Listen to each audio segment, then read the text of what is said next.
Hello everyone, कैसे हैं मेरे प्यारे दोस्तों। उम्मीद करता हूँ बेहतर होंगे और आपकी तैयारी बेहतर तरीके से चल रही होगी। दोस्तों, कल ग्रुप डी का एग्ज़ाम डेट आया जिसमें बताया गया कि 27 नवंबर से आपके पेपर स्टार्ट हो रहे हैं और ये 16 जनवरी तक चलेगा।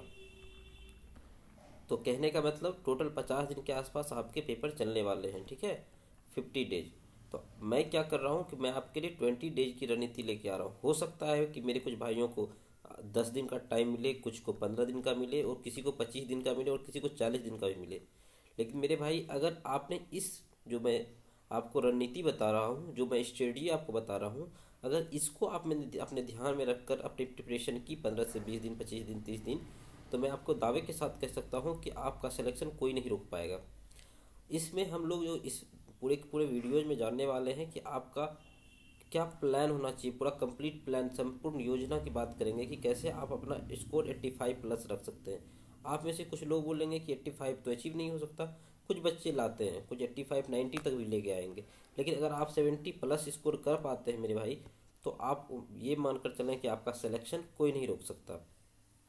इसमें हम बात करेंगे डेली टाइम टेबल की, हाई वेटेज चैप्टर्स क्या हैं और आपको क्या पढ़ना है और कितना पढ़ना है और कहाँ से पढ़ना है। क्योंकि इस टाइम आप सबसे इम्पोर्टेंट ये हो जाएगा कि कौन बहुत सही चीज़ पढ़ता है। ये नहीं कि आप सारा चीज़ नहीं पढ़ सकते दुनिया में, ठीक है। आपको कम समय में ज़्यादा आउटपुट के लिए वो कौन कौन से चैप्टर्स हैं जिस पर ज़्यादा फोकस करने की ज़रूरत है। क्योंकि मैं आपको बताऊं तो आरआरबी यानी कि रेलवे के एग्ज़ाम्स में 70 to 80% क्वेश्चन प्रीवियस ईयर आते हैं। यानी कि अगर आप 100 नंबर से बात करो कि 100 में से कितने नंबर, तो 70 से 80 नंबर के आसपास क्वेश्चंस वो होते हैं जो प्रीवियस ईयर आते हैं, चाहे वो मैथ का हो, चाहे वो जीएस का हो, जो भी हो। लगभग लगभग ये सिनेरियो रहता है, ठीक है। और मैं जो स्ट्रेटजीज में आपको बताने वाला हूँ, अगर आपने इतना कर लिया तो आपके सिलेक्शन की गारंटी है। और अगर आपने अभी तक हमारा चैनल सब्सक्राइब नहीं किया तो इसको सब्सक्राइब कर लें, क्योंकि आपको समय समय पर काफ़ी इन्फॉर्मेटिव जानकारी इस चैनल पर मिलती रहेगी। चलिए आगे बढ़ते हैं। परीक्षा पैटर्न की अगर हम बात करें तो इसमें मैथ के आपके 25 क्वेश्चंस आते हैं, रीजनिंग के 30 और साइंस के 25 एंड करंट अफेयर और सामान्य ज्ञान के 20। टोटल आपको 100 क्वेश्चंस मिलते हैं और 120 मिनट मिलता है। इसमें टाइम काफ़ी मिलता है, इसलिए स्टूडेंट को टाइम में कंसर्न नहीं हो सकता है। लेकिन मेरा मानना है दोस्तों कि आपकी स्पीड अच्छी होनी चाहिए, ताकि आप जो टफ डिफ़िकल्ट क्वेश्चंस हो, रीजनिंग के हो या फिर मैथ के हो, ठीक है, आप उसको कम समय में कर सकें और जो डिफ़िकल्ट क्वेश्चंस हो उसके लिए आप समय बचा सकें। अगर आपके लास्ट में 10 से 20 मिनट बच जाते हैं और 2-3 क्वेश्चंस मैथ के कितने भी डिफ़िकल्ट हो, कितना भी कैलकुलेटिव हो, आप उसको ईजिली कर पाएंगे। लेकिन अगर आपकी स्पीड ही इतनी स्लो हो गई कि आप 100 क्वेश्चन जाते जाते ही अपने 80 to 90 मिनट्स लगा देंगे, तो मेरा बात मानना है दोस्तों कि जो क्वेश्चंस आपको आ रहा है वो भी आपके गलत होने की संभावना है। इसलिए आपको अपना एक स्पीड बना के रखना है। स्पीड कैसे काम करना है, एक्यूरेसी पे कैसे काम करना है, इन सब के बारे में भी हम आगे चर्चा करेंगे।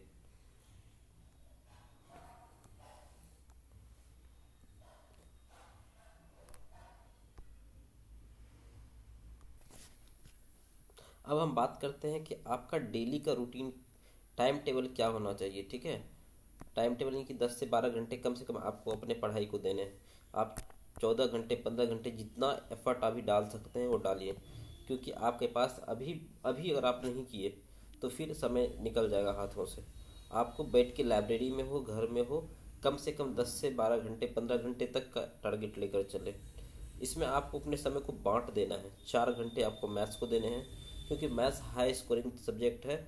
इसमें अगर आप सही से कर जाते हैं तो आप 25 में से 25 स्कोर ईजिली कर सकते हैं। एक दो क्वेश्चन इधर उधर होगा, लेकिन 25 में से 23 24 तक कर सकते हैं। वही स्ट्रेटजी मैं आपको बता रहा हूँ, अगर आपने 20 दिन ही सही से कर लिया। और मैं बताऊंगा ऐसा क्यों होगा, क्यों आप स्कोर इतना अच्छा कर पाएंगे, ठीक है। रीजनिंग की बात करें तो आपको उसमें 1.5 घंटे टाइम देने हैं। सामान्य ज्ञान, सामान्य ज्ञान है, ठीक है। इसमें करंट अफेयर्स भी इसके साथ ही है। दोनों मिला के आप 2 से 3 घंटे देंगे, काफ़ी है। और करंट अफेयर्स का भी वेटेज अच्छा रहता है। आपको मॉक टेस्ट देने हैं, जिनके एग्ज़ाम अभी नज़दीक में है, 10 दिन 12 दिन के अंदर होने वाला है, 7 दिन 8 दिन का टाइम मिला है, उसको तो अभी से ही मॉक देना है। लेकिन जिसका भी सिलेबस सही से कंप्लीट नहीं है या फिर आपको लगता है कि थोड़ा मुझे पढ़ने की ज़रूरत है, तो आप 2 दिन 4 दिन 5 दिन रुक कर भी दे सकते हैं, लेकिन आपको मॉक टेस्ट लगाना पड़ेगा। एक ठीक ठाक अमाउंट में मॉक टेस्ट अगर आप लेके लगा के जाते हैं, 10-20 कम से कम, तो आप मान के चलें कि आपको पेपर को अटैम्प्ट करने की स्ट्रेटजी पता चलेगी, जो आपको यूट्यूब पे वीडियो पर देख कर कभी नहीं आप सीख सकते हैं। क्योंकि सारा का सारा गम परफॉर्मेंस का है। आप ऐसा समझें कि अगर आप किसी क्रिकेट को सिर्फ बैठ कर टीवी में देख रहे हैं, तो क्या आप कभी क्रिकेटर बन सकते हैं? नहीं बन सकते। आपको बल्ला लेकर फील्ड पर उतरना पड़ेगा, आपको लंबे चौके छक्के मारने पड़ेंगे, तब जाके आप एक अच्छे खिलाड़ी बन पाएंगे। उसी तरीके से जब तक आप कॉपी और पेन लेके क्वेश्चंस को बहुत ज़्यादा लगाएंगे नहीं, अपने स्पीड पर काम नहीं करेंगे, अपने ब्रेन को एक्सरसाइज नहीं करवाएंगे कि इस क्वेश्चंस को स्पीड कैसे करना है, एक्यूरेसी कैसे लानी है, क्या स्ट्रेटजी रखनी है, मुझे किस क्वेश्चंस को छोड़ना है, किस क्वेश्चंस को अटैम्प्ट करना है, अगर आप इन सब चीज़ों पर काम नहीं करेंगे तो आप मेरे से लिख कर ले लें कि आप पढ़ते रह जाएंगे 5 साल 10 साल, फिर भी आपका सिलेक्शन नहीं होगा। क्योंकि मैं बहुत बच्चे को देखता हूँ बैठकर सारा का सारा दिन क्लास करते रहते हैं।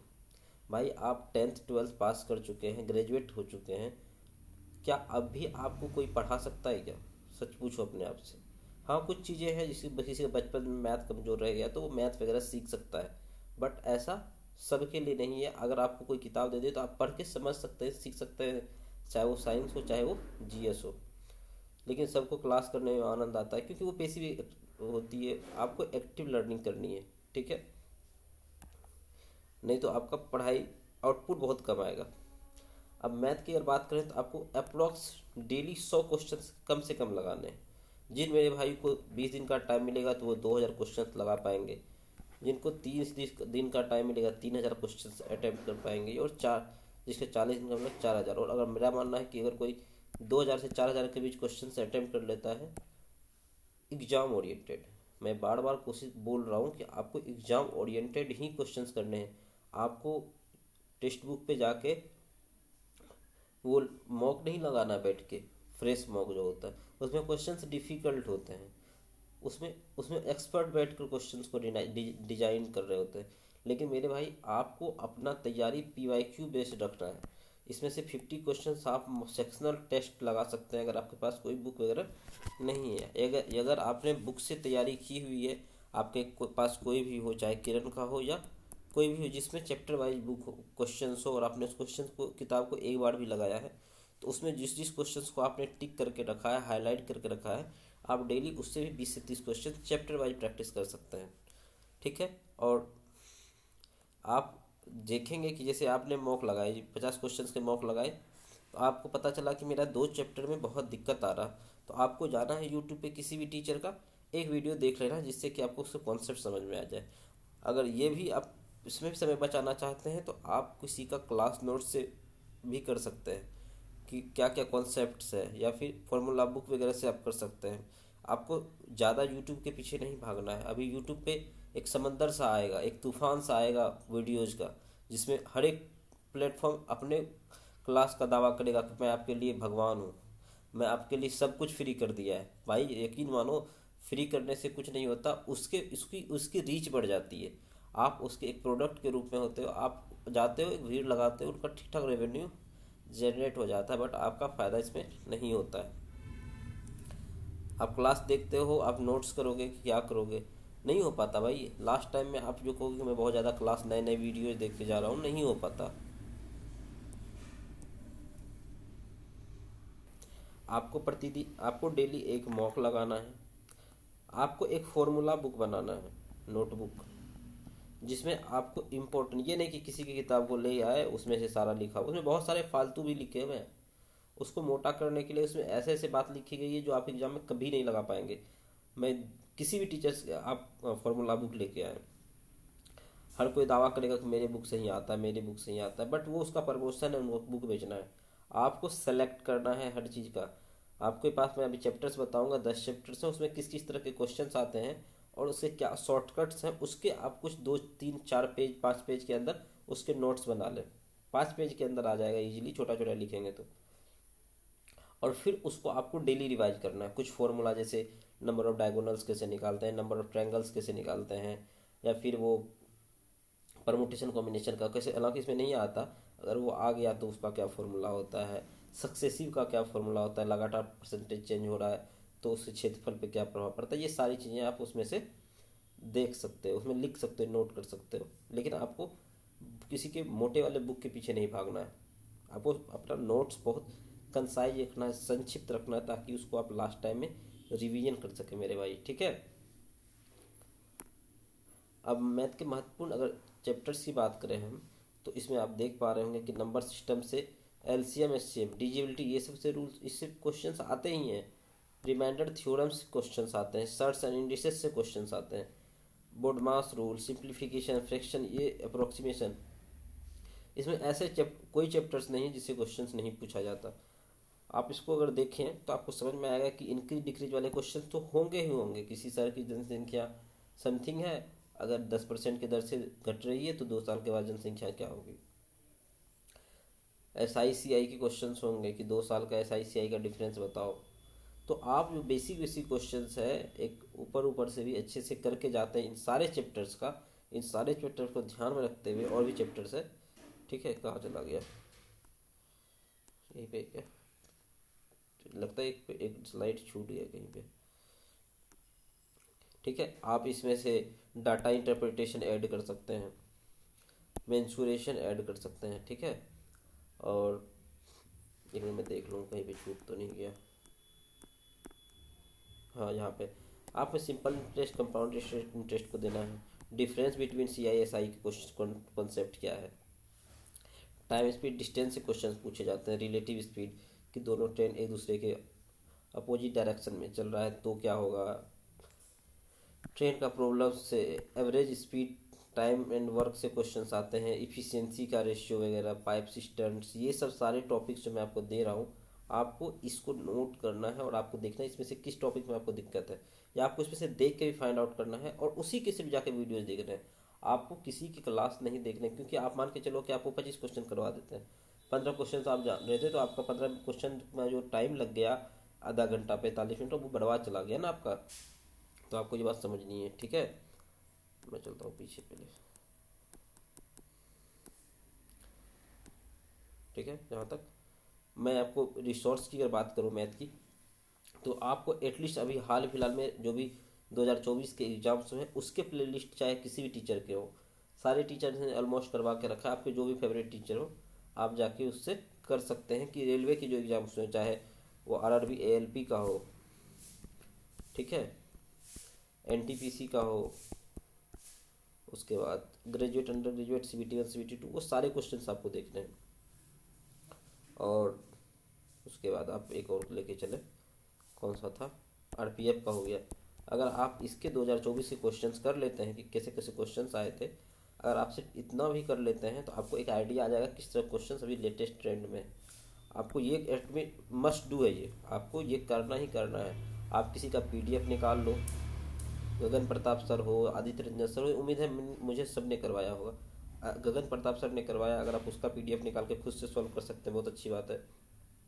नहीं तो इसके वीडियोज भी आपको देख के ख़त्म कर लें, लेकिन आपको कभी भी मॉक टेस्ट या फिर लंबे वीडियोज के ऊपर नहीं भागना मेरे भाई। मैं बार बार कह रहा हूँ, नहीं तो आप बर्बाद हो जाओगे। मैं आपको लिख कर दे सकता हूँ ये चीज़, बड़े बड़े वीडियोज के पीछे आपको नहीं जाना है। आपको टॉपिक, अगर आपको किसी टॉपिक में दिक्कत हो गई, जैसे मान लीजिए आपको विद्युतीय जो क्वेश्चंस आते हैं, सर्कुलर रेस, ठीक है, विद्युतीय रेस जो होता है उसमें अगर आपको दिक्कत आता है तो वो टॉपिक आप जाए सर्च करें, उसके आधा घंटा 45 मिनट 1 घंटे के क्वेश्चन, सारे क्वेश्चन देख लें। जो भी टीचर्स को आपको अच्छा लगता है, ऑलमोस्ट सब टीचर्स ने करवाया ही होता है। आपको अपने वीक पोर्शन पे काम करना है, टॉपिक का नाम सर्च करना है जिसमें आपको डिफ़िकल्टी हो रही हो, ठीक है। और आपको 2024 के क्वेश्चन सारे करने हैं। और सबसे इम्पोर्टेंट, आपको RRB PYQ लगाने हैं। मैं बताता हूँ कहाँ से लगाने हैं, एक मिनट, कहाँ चला गया वो, हाँ ये है, देखो, सॉरी। जैसे आप रेलवे टेस्ट, आपने सब ने ऑलमोस्ट सब लोगों ने लेके रखा होगा टेक्स्ट बुक का सब्सक्रिप्शन। इसमें आप देखेंगे कि जब टेस्ट में जाएंगे तो आपको यहाँ पे मिलेगा maths RRB railway PYQ mock test. आपको जैसे आप इसको ओपन करेंगे तो आपको पता चलेगा ग्रुप डी में लगभग 2022 में जो क्वेश्चंस आए थे उसके 99 सेट हैं। मैं 100 मान के चलता हूँ तो यहाँ से 2500 क्वेश्चन ऐसे हैं जो PYQ जो आपको मस्ट डू है, या आपको करना ही करना है। अगर आप कुछ नहीं भी करते हैं तो इसके 4 सेट आप डेली लगाएं, 1 2 3 4। अगर 4 भी आप डेली लगाते हैं तो 25 दिन में आप ऑलमोस्ट कर लेंगे, सारे पेपर्स को आप रिवाइज कर लेंगे। अब 4 अब कहेंगे सर 4 में तो 100 क्वेश्चन हो जाएंगे, 4 में तो लगेगा कैसे? तो मैं आपको बताना चाहता हूँ मेरे भाई कि इसमें 30 मिनट्स का टाइम दिया हुआ है। 30 फोर जा 120, 2 घंटे में आप ये 100 क्वेश्चन को अटैम्प्ट कर सकते हैं। ठीक, अब 100 क्वेश्चंस को जैसे आप अटेम्प्ट करेंगे 2 घंटे लगेंगे। इसमें से कुछ क्वेश्चन ऐसा होगा जो आधा घंटा आपका एक्स्ट्रा टाइम लेगा उसको एनालिसिस करने में, यानी कि आप 2.5 या 3 घंटे ही मैं मान के चलूँ, 1 घंटा एनालिसिस में ही दूँ तो 3 घंटे में 100 क्वेश्चंस आप कर पा रहे हैं। और मेरा मानना है कि ये इनफ है। अगर आप किसी बुक को लेकर बैठेंगे 3 घंटे में 100 क्वेश्चन सबसे होंगे और नहीं भी होंगे, लेकिन इसमें आपको टाइम जब चल रहा होगा सामने में आपको लगेगा कि ये तो एग्ज़ाम में आया हुआ है, हमको तो ये करना ही। मेरे भाई ये चीज़ आपके लिए इतना रामबाण होगा जो आपको आपको सिलेक्शन की ओर लेके जाएगा, 100% सिलेक्शन की ओर यही लेके जाएगा आपको। वैसे ही रीजनिंग में भी आपको अगर सेक्शनल देना है कि किस तरह क्वेश्चन पूछे जाते हैं, आपको नए और भारी डिफ़िकल्ट क्वेश्चंस के पीछे नहीं जाना है, ना ही किसी वीडियो लेक्चर के पीछे जाना है। सारे टीचर्स बहुत अच्छे हैं, चाहे मैथ की जिसकी भी बात करें, लेकिन वो अभी के टाइम में क्या होता है ना, अपने आप को बड़ा दिखाने के चक्कर में टफ टफ क्वेश्चंस करवाते हैं, जिसका एग्ज़ाम में आना का पॉसिबिलिटी 2-4% ही रहता है। यानी कि 25 में से 20-22 क्वेश्चंस ईजी ही रहते हैं, 2-3 क्वेश्चन टफ रहते हैं, और हो सकता है कि उसके मॉक टेस्ट से भी ना आए वो चीज़। समझ रहे हो मेरे भाई? बहुत सोच समझ के आपको एक कदम ले उठाना है कि करना क्या है आपको। ठीक है,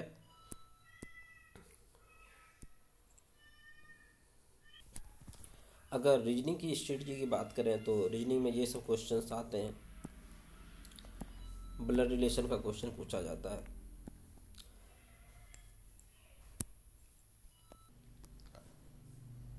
रीजनिंग में भी आप कुछ मैथ जैसे ही फॉलो कर सकते हैं। जैसे मैथ में आपको इसमें रीजनिंग में भी 50 क्वेश्चंस लगाने हैं, जिसमें कि आप सेक्शनल अगर 2 मॉक भी लगा देंगे, ठीक है, जो वैसे मैंने रेलवे के मैथ्स के बारे में बात की वैसे ही करके रीजनिंग के भी बने हुए हैं। मैं दिखा देता हूँ आपको, देखो आप यहाँ पे रीजनिंग का भी है।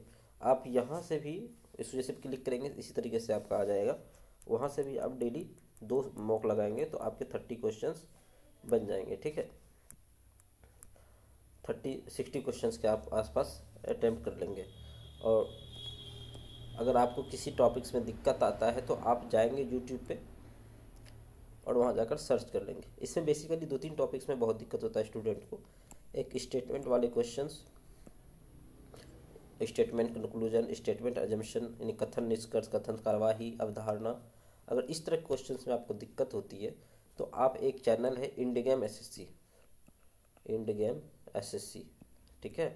आपको क्या सर इंडगेम एसएससी क्यों बता रहे हो? क्योंकि इसने हर एक टॉपिक को स्टेटमेंट वाले क्वेश्चंस जिसको बोलते हैं उसको बहुत अच्छे से समझाया हुआ है। अगर आप उस पर जाके इसके वीडियोज को देखें, या आप E1 के क्लास पे जाएंगे आप डालेंगे conclusion statement conclusion by E1 classes या इंडियन एसएससी, तो उसके एक वीडियोज को अगर आप देख लेंगे तो आपको वो क्वेश्चन में दिक्कत नहीं होने लगेगा। ठीक है, वो एसएससी के मेंस में आता है जो कि रेलवे के ग्रुप डी में आता है। आप समझ पा रहे हो ना कि ग्रुप डी भी उतना आसान है नहीं, कंपटीशन इसमें भी काफ़ी अच्छी है। 1 करोड़ प्लस लोगों ने फॉर्म डाला हुआ है, 32,000 के आसपास सीट है। तो आपको बहुत तबीयत से तैयारी करनी होगी, आपको बहुत अच्छे से तैयारी करनी होगी, तब जाकर आप इसमें अपना एक सीट कन्फर्म कर पाएंगे। ठीक है, रीजनिंग की बात आप समझ गए। आपको सेक्टर लगाना है और जो भी वीक टॉपिक हो आपको जाना है, जिस पे आपको डिफिकल्टी हो रही हो, लगे कि इस टॉपिक से गलत हो गया, उसके जाके आधा घंटा 1 घंटे का लेक्चर से देख लेना है किसी का। फिर भी मैं कहूँगा मैराथन के पीछे नहीं जाना है। ठीक है, अब हम बात करते हैं साइंस की। ये भी एक हाई वेटेज टॉपिक है रेलवे ग्रुप डी के अकॉर्डिंग। इसके 25 क्वेश्चंस आने हैं। ठीक है मेरे भाई, 25 क्वेश्चंस आने हैं इसके, जिसके कारण ये बहुत इंपॉर्टेंट हो जाता है कि इसमें आपको स्कोर करना ही पड़ेगा। अगर इसमें आप 18+ स्कोर भी कर पाए तो भी ये अच्छा है। और इसमें साइंस बहुत टफ नहीं पूछी जाती है, 10th के लेवल पे भी पूछी जाती है। लेकिन इसमें क्या होता है ना कि टीचर्स लोग उस लेवल तक पढ़ाते नहीं हैं 10th के हिसाब से, वो अपने हिसाब से पढ़ाते हैं कंपटीशन के हिसाब से। जो 10th में एनसीईआरटी की बुक है, अगर कोई उसको प्रेफरेंस लेकर चले तो वो रेलवे में बहुत अच्छा स्कोर कर सकता है। लेकिन अभी के टाइम में आप उतना तो कर नहीं पाएंगे, लेकिन जो टॉपिक्स मैं बता रहा हूँ, अगर इसको भी आपने सही ढंग से इसके नोट्स कहीं से बना के, कहीं किसी क्लास के किसी टीचर्स के या एनसीईआरटी के भी आपने कर लिए, तो आपको स्कोरिंग में दिक्कत नहीं होगा। जिसमें न्यूटन्स के नियम, न्यूटन्स लॉ, फोर्स, घर्षण, फ्रैक्शन, ग्रेविटेशन और कार्य शक्ति, ऊर्जा, ठीक है। लाइट चैप्टर में, प्रकाश में आप ये सब चीज़ देख सकते हैं। साउंड में जैसे वेलोसिटी हो गया, फ्रीक्वेंसी हो गया, और हीट एंड टेम्परेचर की अगर बात करें, इसमें जो मोड ऑफ ट्रांसपोर्टेशन होता है, मोड ऑफ हीट होता है, उसके बाद दुधाड़ा हो गया। इन सारे टॉपिक्स को अगर आप सही से कर लेते हैं तब भी आपको दिक्कत। अगर हम चले केमिस्ट्री और बायो की अगर बात करें, वो कहाँ चला गया, थोड़ा सा पीपीटी इधर उधर हो गया है, आप थोड़ा सा मैनेज कर लेना, ठीक है। इसमें कुछ जैसे साइंस, ये केमिस्ट्री में अगर बात करें हम, तो ये ठोस, सॉलिड, लिक्विड, गैस, ये इसमें यौगिक मिश्रण से आते हैं क्वेश्चंस। पीएच वैल्यूज से, अम्ल क्षार से आता है, धातु अधातु का गुणधर्म, ये सारे टॉपिक से क्वेश्चंस आते हैं। अब देख ले मैं कितना बताऊँ इसमें से। और सबसे इम्पोर्टेंट है करंट अफेयर्स। करंट अफेयर्स के भी 8 से 12 क्वेश्चन पूछे जाते हैं रेलवे के किसी भी एग्जाम में, और बच्चे यहीं सबसे ज़्यादा मार खाते हैं, क्योंकि रिसोर्स बहुत ज़्यादा है। हर कोई सब कुछ पढ़ने के पीछे लगा हुआ है, हर चीज़, चाहे वो गौरव सर की क्लास हो, स्पीडी हो, एडिटोरिया हो, गौरव सर की हो, यूट्यूब पे 2 4 और टीचर, बच्चे हर किसी का क्लास करते रहते हैं। लेकिन मेरे भाई, आपको सेलेक्टेड पढ़ना है। आप ये मान कर चलो कि हर महीने के 250 क्वेश्चंस आपको आसपास करने हैं, 150 से 250। आप 150 करो, 200 करो, 250 करो, कोई भी कर सकते हो आप। अगर 250 करते हो और 6 महीने तक करते हो तो कितने क्वेश्चंस हो गए, 1500। आपको 1500 से 2000 से ज़्यादा क्वेश्चंस करंट अफेयर्स के तैयार करने ही नहीं है, बार बार उसी को रिवाइज करना है। क्योंकि होता क्या है ना, ये बहुत ब्रॉड है, आप पढ़ के भी चले जाते हो, आपको वहाँ याद ही नहीं रहता। आप 100 200 लोगों के नाम याद करते हो, फिर जब ऑप्शन आता है कि ओएनजीसी का चेयरमैन कौन है, आपको लगता है इसका भी नाम सुना हो, इसका भी नाम सुना हो, चलो तुक्का मार देता हूँ। तुक्का मारते ही वो क्वेश्चन गलत हो जाता है। लेकिन आपने कम क्वांटिटी में ही, मतलब और ज़्यादा बार रिपीटिशन के साथ पढ़ा होता, ज़्यादा रिवाइज किया होता, तो आपको ये दिक्कत नहीं आती। इसलिए आपको अपना क्लास कंसाइज रखना है। आपको यूट्यूब पे जाना है किसी भी टीचर से जिन्होंने 150 से 200 के आसपास क्वेश्चन करवाए हो पर महीने का। 500 500 क्लास, 500 क्वेश्चन की बात मैं नहीं कर रहा हूँ, मैं हर महीने का 150 से 200, ठीक है। वहाँ पे आप जाएंगे, उसके क्लास के प्ले लिस्ट को आप वहाँ से कवर कर सकते हैं। अगर कोई पीडीएफ वगैरह दे दे तो बहुत अच्छी बात है। आप, मेरा मानना है कि आप इसका नहीं करें, क्या नाम है, स्पीडी वगैरह नहीं करें, उससे क्वेश्चंस नहीं आते हैं। मैंने बहुत बार दिया हुआ है, तो मैंने देखा है, मैंने इधर भी एनटीपीसी का देखे आया हूँ मैं, CBT 1 CBT 2 सारा चीज़ दिया है मैंने। तो ठीक ठाक स्कोर था मेरा, अभी भी ठीक ही। अगर ग्रेजुएट वाले में CBT 2 में मेरा अगर सिलेक्शन हो जाता है तो मैं आप लोगों को आकर बताऊंगा अपने यूट्यूब चैनल पे। तो आपको करंट अफेयर्स में इन सब चीज़ों पे ध्यान देना है कि सरकारी योजना जो चल रही है गवर्नमेंट के द्वारा, पीएम किसान, पीएम सम्मान निधि, वो लाइफ इंश्योरेंस का जो भी है, ठीक है, आयुष्मान भारत, वो कब स्टार्ट हुआ, क्या है उसकी अपडेट, क्या कितना लाभार्थी को क्या मिलता है, बजट में क्या क्या थी, केंद्र सरकार और राज्य सरकार की नीतियाँ, कौन सा स्कीम कौन सा स्टेट स्टार्ट कर रहा है, कौन से राज्य का राज्यपाल कौन सा है, ये सारी चीज़ें। कोई बिल वगैरह अगर आया है, कोई अमेंडमेंट हुआ है कॉन्स्टिट्यूशन में, संविधान में कोई संशोधन हुआ है, उस पर जीडीपी वगैरह, महंगाई वगैरह, आरबीआई की कोई रूल है, कोई बैंक को कोई लाइसेंस रद्द किया गया है, वो सारी चीज़ें आप देख सकते हैं। बजट आपको देख के जाना है, बजट से भी क्वेश्चन पूछे जाते हैं। सबसे इम्पोर्टेंट है राष्ट्रीय पुरस्कार, पद्म पुरस्कार किसको मिला, आपको इसमें सारे चीज़ याद करके जाना है। पद्म श्री, पद्म भूषण, पद्म विभूषण, भारत रत्न किसको मिला, क्यों मिला, कब मिला, मरणोपरांत मिला, नहीं मिला, ये सारी चीज़ें। खेल रत्न, खेल पुरस्कार, ये ऐसे टॉपिक्स मैं आपको बता रहा हूँ, ये जिससे क्वेश्चंस आते हैं, श्योर है आपकी क्वेश्चंस आएगा ही आएगा, ठीक है। और इसरो के मिशन अगर कोई है, इस बार भर भर के क्वेश्चन CBT 1 में पूछे गए थे, एनटीपीसी के, ठीक है। कि कौन सा मिशन कब लॉन्च किया गया, मतलब स्पेस से क्वेश्चंस ज़्यादा पूछे गए थे। रक्षा एंड समाचार की बात करें, मिसाइल परीक्षण, सैन्य अभ्यास याद करना, इससे क्वेश्चन रेलवे के फेवरेट टॉपिक्स हैं ये। उसके बाद नियुक्ति याद करना है कि किसको क्या बनाया गया है, हाल ही में जो 6 महीने साल भर के अंदर किसको किसको किस चीज़ का चेयरमैन बनाया गया, ये सब चीज़ें आपको याद करना है।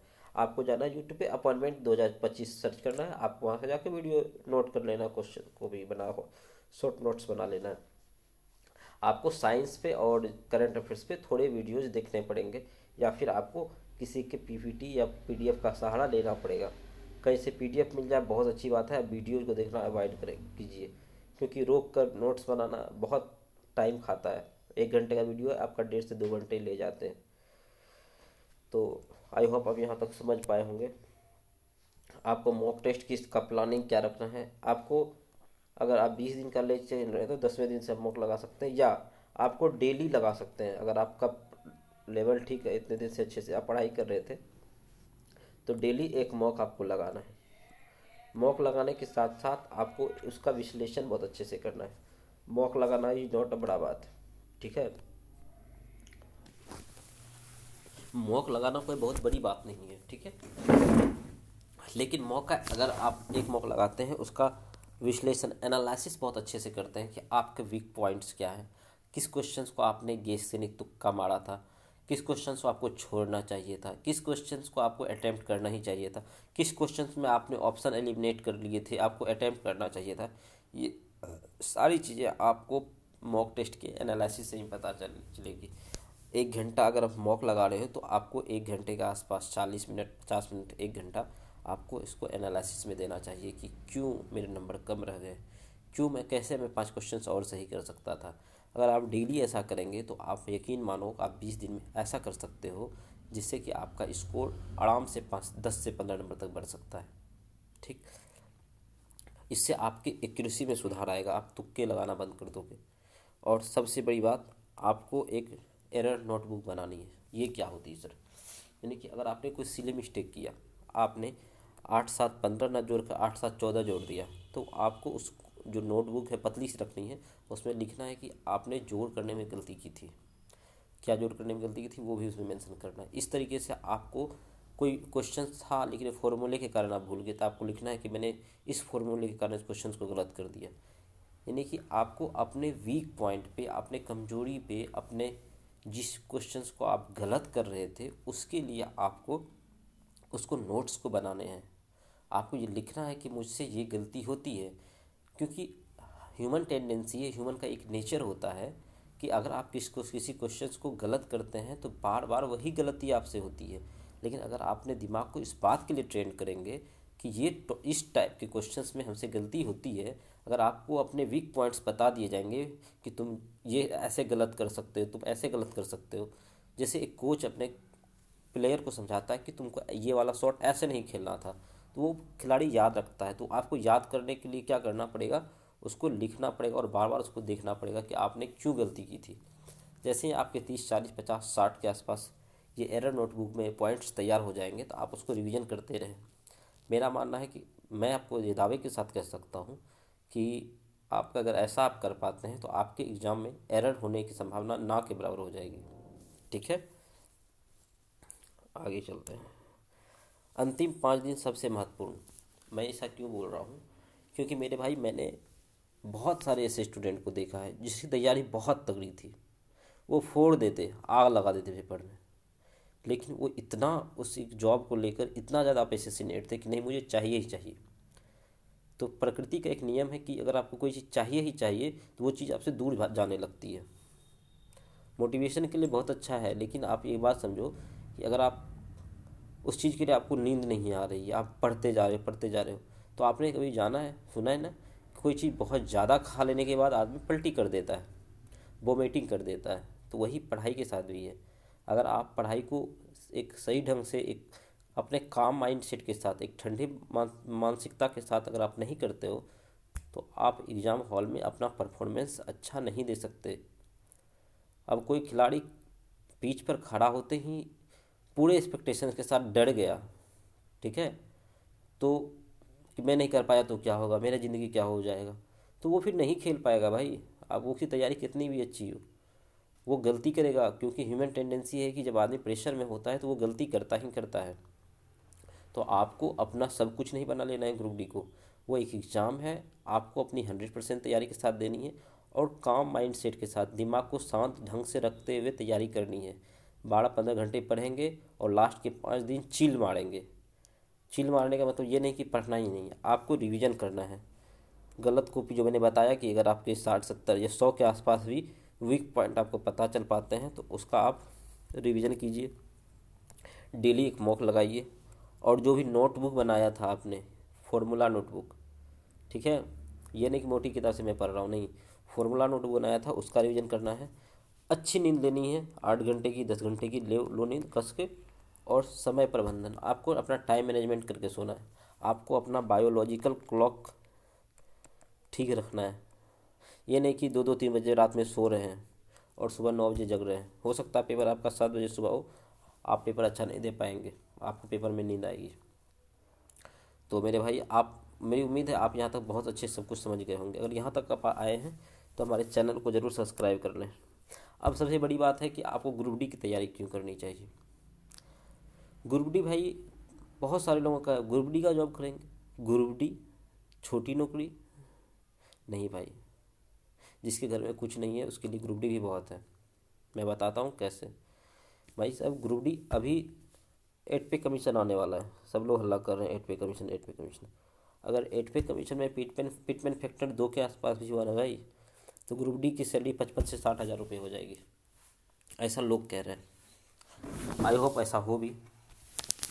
तो मोटिवेशन आपके लिए क्या है कि यह एक छोटी नौकरी नहीं है, कि आपकी पूरी ज़िंदगी बदलने का मौका है। रेलवे की नौकरी मिलने के बाद परिवार और आर्थिक स्थिति मजबूत हो जाएगी। जहां आप अभी बहुत दिक्कत से ज़िंदगी जी रहे हैं, आप कहीं काम करने जाते हैं 12,000-15,000 से अधिक की जॉब नहीं मिल पा रही है आपको, 12-12 घंटे काम करवाया जाता है। खास करके आप जब नॉर्थ इंडिया में देखेंगे तो यहाँ स्थिति और ज़्यादा ख़राब है। अपने बिहार में हो गई, अपने बंगाल में हो गया, इधर स्थिति और ख़राब है। यूपी में हो गया, जॉब मिलता ही नहीं। जॉब मिलेगा 10,000 देंगे। मॉल में मैंने लड़के से बात की कि 8-8 घंटे जॉब कर रहा, 8-8 घंटे नहीं, सॉरी, 12 घंटे जॉब कर रहा, सैलरी 8,000 मिल रही है। तो उसकी वैसे वैसे लोगों के लिए ग्रुप डी बहुत अच्छा मौका है। इस कारण से 1 करोड़ लोगों ने फॉर्म भी डाला है। इससे आपकी आर्थिक स्थिति मजबूत हो जाएगी, घर में इज्जत, सम्मान और भरोसा बढ़ेगा। आपको गर्व होगा, सबको गर्व होगा कि आपने अपनी मेहनत से एक नौकरी पाई। अपने आपको लगेगा कि हाँ, मैंने अपने दम पे कुछ तो किया लाइफ में।